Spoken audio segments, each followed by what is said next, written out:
Mixed মিডিয়ায় তোমাদের প্রত্যেককেই স্বাগত। আজকে কিছু গুরুত্বপূর্ণ আপডেট নিয়ে তোমাদের সামনে হাজির হয়েছি। অবশ্যই তোমাদের খুবই ইম্পর্টেন্ট জয়েন্ট এন্ট্রান্স বোর্ডের মাধ্যমে যে এক্সামগুলো কন্ডাক্ট করা হয় সেগুলো নিয়ে আপডেট তো রয়েছে। হাইকোর্ট, সুপ্রিম কোর্ট আজকে কি হলো, তোমাদের 2016 যে যোগ্য শিক্ষকরা রয়েছেন যারা দেখছেন তাদের জন্য আপডেট রয়েছে। এর পাশাপাশি তোমাদের নার্সিংয়ে যে নিয়োগ পদ্ধতি বা তোমাদের নার্সিং এন্ট্রান্স পরীক্ষা সম্পর্কিত যে তোমাদের কোয়ারিজ, সেগুলো সমস্ত কিছু নিয়েই কিন্তু আজকের এই ভিডিও।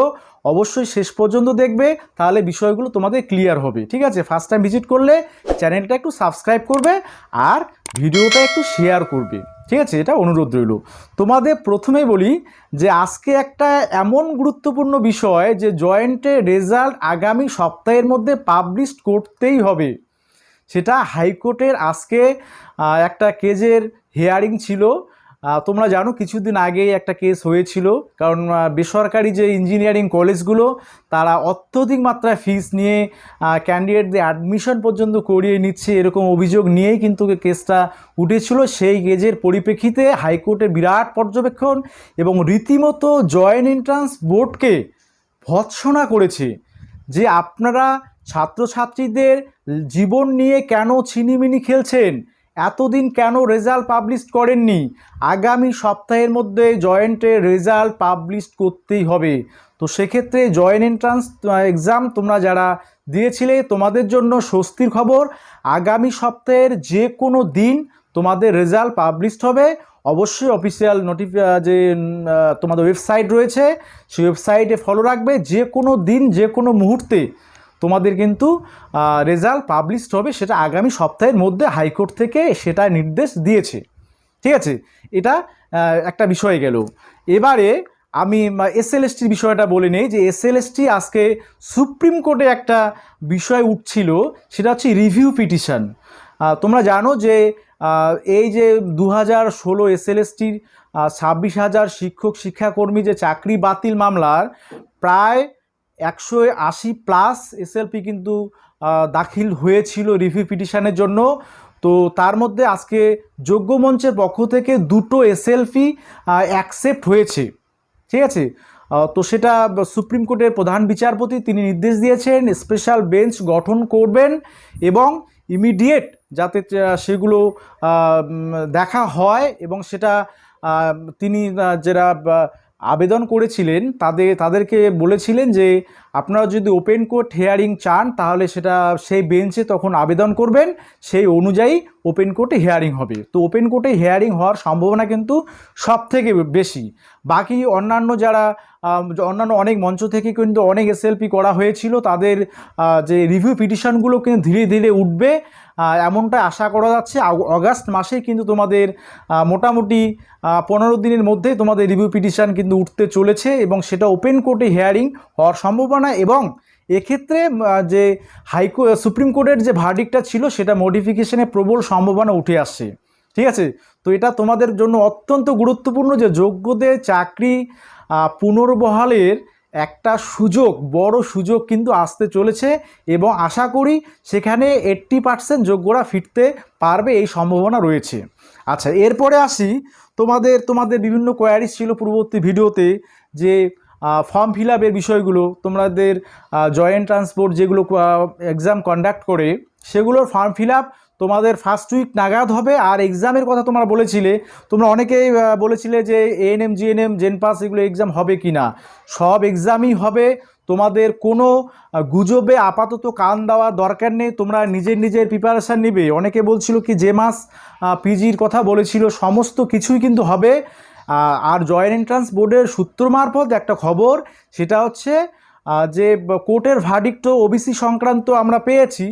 তো এই বিষয়ে সরকার পক্ষ থেকে অর্থাৎ গভর্নমেন্ট যদি সেই ডিপার্টমেন্টগুলোতে অর্থাৎ জয়েন্ট এন্ট্রান্স বোর্ডকে গ্রিন সিগন্যাল যদি দেয় তাহলে এই বিষয়গুলো তোমাদের দ্রুত শুরু হচ্ছে। যত কাউন্সিলিং আছে জয়েন্ট বোর্ডের আর কি, এক্সামের ফর্ম ফিল আপ আছে, সমস্ত কিছুই কিন্তু শুরু হবে।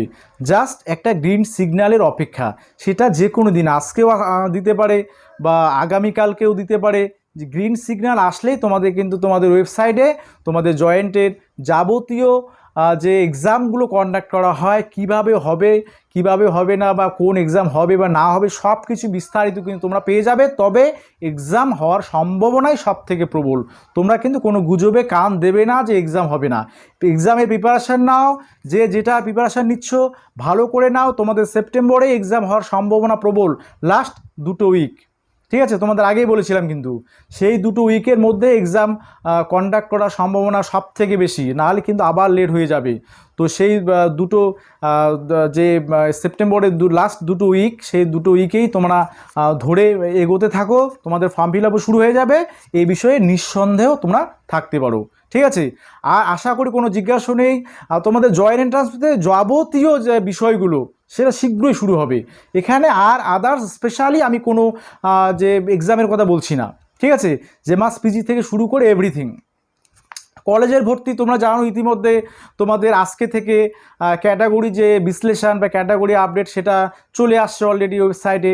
তোমরা জানোই তোমাদের মেরিট লিস্টও ফার্স্ট উইকেই অগাস্টে পেয়ে যাবে, তোমাদের নিয়েও কোনো সংশয় রইল না। তারপরে এএনএম আর স্টাফ নার্স। এএনএ তোমাদের বলেছিলাম এএনএম এর পূর্ববর্তী ভিডিওতে যে 70% চান্স তোমাদের পুজোর আগে পোস্টিং পাওয়ার। কারণ এএনএম এর যে পোস্টিংটা সেটাতে কিন্তু প্রসেসিংটা বেশি সময় লাগে না। 15 দিন বা 20 দিন সময় হয়ে গেলেই তোমাদের যথেষ্ট। কারণ জাস্ট তোমাদের লিস্ট পাবলিশ করবে, পোস্টিং কার কোথায় পোস্টিং, তারপরে একটা ডেট দেবে যে এই ডেট থেকে এই ডেটের মধ্যে তোমরা সেই কেন্দ্রে গিয়ে, সাব সেন্টারে গিয়ে তোমরা কি বলে জয়েন হয়ে যাবে। এরকম অ্যাপয়েন্টমেন্ট ইস্যু করে তোমাদের ডিটেলস তোমাদের বলে দেওয়া হবে যে কত তারিখের মধ্যে তোমরা জয়েন করবে। তো এটা হচ্ছে একটা মোটামুটি 20 থেকে 25 দিনের বিষয়। সরকার ইচ্ছে করলে যে কোনো দিন শুরু করতে পারে, কারণ ওবিসি নিয়ে যেহেতু কোনো ঝামেলা নেই। তো এএনএমদের আমি ভরসা দিতে পারি 70% তোমাদের পুজোর আগেই তোমাদের নিয়োগের সম্ভাবনা প্রবল রয়েছে, এবং পুজোটা আশা করি তোমাদের এবার ভালোই কাটবে। ঠিক আছে, আচ্ছা, আর স্টাফ নার্সের ক্ষেত্রে সেটা একটু বলি।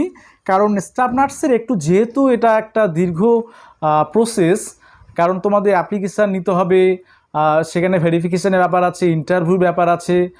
তো যেহেতু একটু লেন্দি প্রসেস, তো সেক্ষেত্রে সরকার ওই যে ওবিসি কেসটা যে মিটমাট যে 6 থেকে 7 সপ্তাহের মধ্যে, 8 সপ্তাহের মধ্যে হাইকোর্টের স্পেশাল বেঞ্চে, তো সেটার উপর সরকার তাকিয়ে থাকবে না শুরু করবে এর মধ্যে নোটিফিকেশান দিয়ে ফর্ম ফিল আপ করা, সেটা কিন্তু টোটালি গভর্নমেন্টের উপর নির্ভর করছে।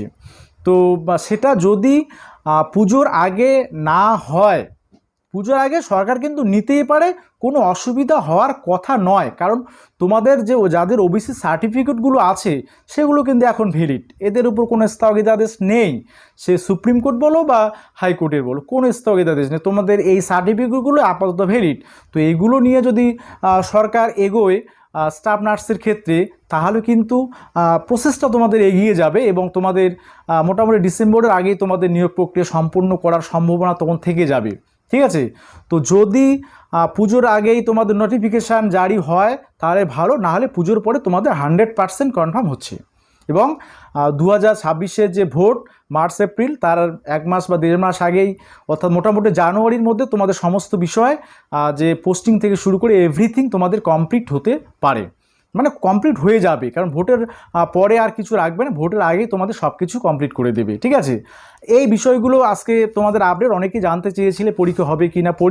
এগুলো দেখো, এগুলো কোনো গুজবে তোমরা কান দেবে না। তোমাদের কাজ, তোমাদের বারবার বলি, তোমরা পড়াশোনাটা চালিয়ে যাও।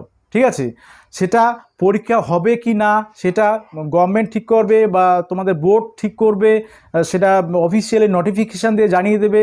তোমরা এবার যদি পড়াশোনা ছেড়ে দাও, দেখা হলো পরীক্ষা হবে না, এবার তোমরা এই ধারণা নিয়ে বসে আছো, পড়াশোনা ছেড়ে দিচ্ছ, দেখা হলো নোটিফিকেশান জারি করলো, তোমাদের ইমিডিয়েট 1 মাসের মধ্যে পরীক্ষা ঘোষণা করে দিল, তখন তোমাদের কী অবস্থা হবে।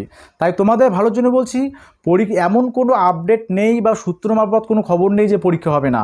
পরীক্ষা তোমাদের হবেই। যদি না হয় সেক্ষেত্রে বিকল্প কি ব্যবস্থা সেটা বোর্ড ঠিক করবে, সেটা যথা সময়ে তোমরা জানতে পারবে। সে নিয়ে দুশ্চিন্তা করার কোনো কারণ নেই। ওকে, তো এইটুকুই ছিল তোমাদের আজকের আপডেট। তোমরা অবশ্যই সকলেই ভালো থাকবে, সুস্থ থাকবে। যদি কোনো আরও কোয়ারিজ থাকে কমেন্ট বক্সে অবশ্যই জানাবে, এবং আমাকে পার্সোনালি কন্ট্যাক্ট করতে পারো। কন্ট্যাক্ট নাম্বার ডেসক্রিপশন বক্সে দেওয়া থাকবে। এবং অবশ্যই করে তোমাদের কিন্তু নিজের কাজটা তোমরা চালিয়ে যাবে, পড়াশুনোটা। ঠিক আছে, তো সকলে ভালো থাকবে। সবার জন্য অনেক অনেক অগ্রিম শুভেচ্ছা রইল।